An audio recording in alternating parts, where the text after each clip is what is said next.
चट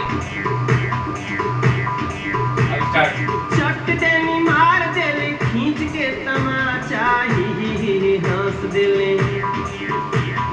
चट देनी मार देले खींच के तमाचा ही हंस देले।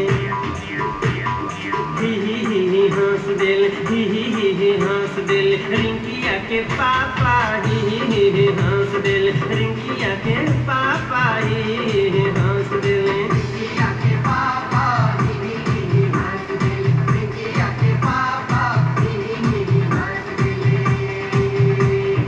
चट देनी मार देली खींच के तमाचा ही हंस देले।